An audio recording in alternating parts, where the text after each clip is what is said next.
What happens when you're old, alone, and wondering how to keep that spark of happiness alive? If you're watching this, maybe you're preparing for your later years, or maybe you're already there, feeling that quiet weight of loneliness creeping in. Either way, stick with me because this video isn't just about surviving those days, it's about thriving through them. Picture this: you wake up, the house is silent, there's no one to call, and the day stretches out in front of you like an empty canvas. It's intimidating, right? But here's the thing: happiness isn't something that just disappears with age or solitude. It's something you can build every single day with intention. And that's what we're unpacking today: simple, practical, life changing things you can do every day to stay happy and kick loneliness to the curb. I've got stories, science, and real steps you can start right now. So grab a coffee, get comfy, and let's dive in because you deserve to feel good no matter where you are in life. First, let's talk about why this matters. Aging is a privilege. Not everyone gets to do it, but it can also feel like a slow fade into the background. Maybe your kids have moved out, your friends aren't around as much, or you've lost a partner. Loneliness isn't just a feeling, it's a health risk. Studies show it can hit as hard as smoking 15 cigarettes a day. That's wild, right? But here's the flip side: you're not powerless. Happiness isn't tied to how many people are in the room. It's tied to what you do with your time. I remember my grandmother, Rose. She lived alone for 20 years after my granddad passed. At first, she'd sit by the phone, waiting for it to ring. But one day she decided she wasn't going to let life just happen to her. She started small, watering her plants, knitting scarves for no one in particular, and it grew from there. By the time she was 85, she had this glow about her, like she'd cracked some secret code to joy. And that's what I want for you. First up, move your body. I know. If you're rolling your eyes thinking, here comes the exercise lecture, hear me out. This isn't about running marathons or lifting weights like you're 20. It's about motion, any motion that makes you feel alive. Science backs this up. Even 10 minutes of walking boosts your mood by flooding your brain with endorphins. And when you're alone, that little burst of energy can be a game changer. Take my neighbor, Mr. Jenkins. He's 78, lives alone, and every morning, rain or shine, he walks his dog, Buster, around the block. It's not a long walk, maybe 15 minutes, but he says it's his reset button. He comes back smiling, chatting with anyone he passes. That's the magic. Movement doesn't just wake up your body, it wakes up your spirit. Here's what you can do. Start small. Walk to your mailbox. Do a little stretch while your tea brews. If you're feeling bold, put on some music and dance like nobody's watching because, well, nobody is. The point is consistency. Make it a daily ritual. Pick a time, say 9 a.m., and stick to it. Your body will thank you, and your mood will follow. Next, create something. There's this deep human need to make stuff. It's why kids build sandcastles and why we feel so satisfied after cooking a meal.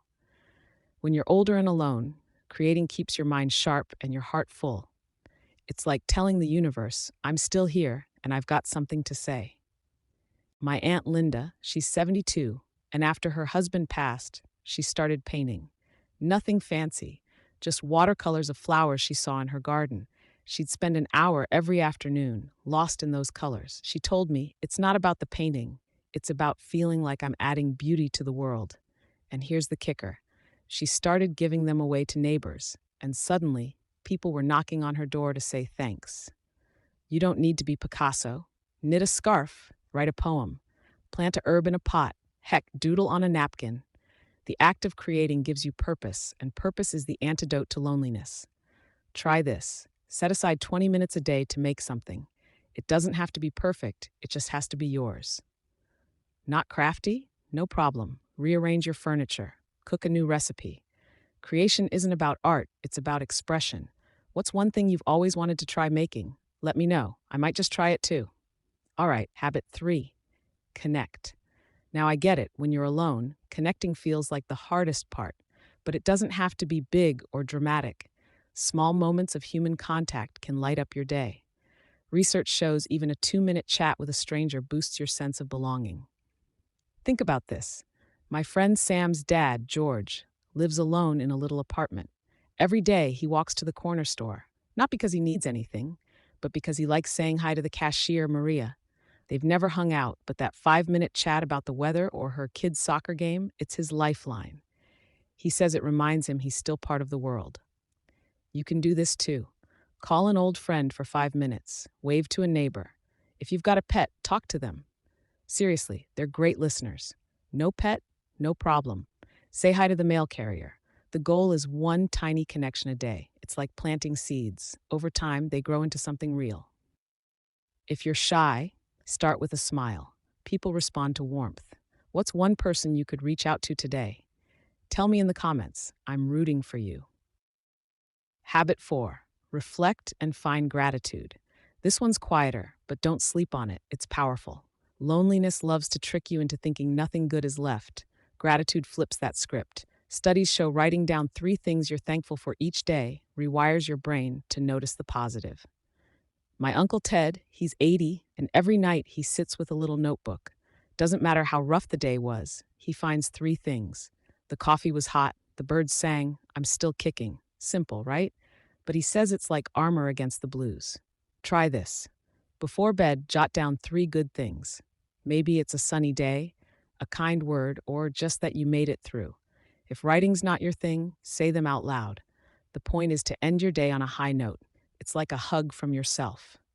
Start tonight. What's one thing you're grateful for right now? Share it below. Let's inspire each other. Last one. Learn something new. Your brain loves a challenge. It's why puzzles feel so satisfying. When you're alone, learning keeps you curious and connected to the world. Plus, it's a flex, proof you're never too old to grow.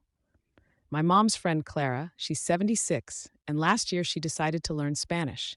Not to travel, just for fun. She uses a free app, 15 minutes a day, and now she's tossing out hola and gracias like a pro. She says it makes her feel young again, like the world's still full of possibilities. Pick something small, a language, a recipe, how to play Twinkle Twinkle on a keyboard. Set aside 10 to 15 minutes a day. YouTube's your best friend, tons of free tutorials. It's not about mastering it, it's about the thrill of trying. What's one thing you'd love to learn? Drop it in the comments. I might steal your idea. So, there you have it. 5 daily habits to stay happy and dodge loneliness when you're old and alone. Move your body, create something, connect in small ways, reflect with gratitude, and learn something new. These aren't quick fixes, they're a lifestyle. Start with one, build from there. You've got the power to make every day feel worth living. I think about my grandma Rose a lot. She didn't have a fancy life, but she had a full one because she chose to fill it. That's my wish for you. You're not just surviving these years, you're shining through them. If this resonated with you, hit that like button. It helps more people find this video. Subscribe and ring the bell for more tips on living your best life, no matter your age. And share this with someone who needs it. Maybe it's your mom, your grandpa, or a friend who's been quiet lately. Let's spread some hope together. Before you go, tell me in the comments, which habit are you starting with today? I'll be reading every single one. Thanks for spending this time with me.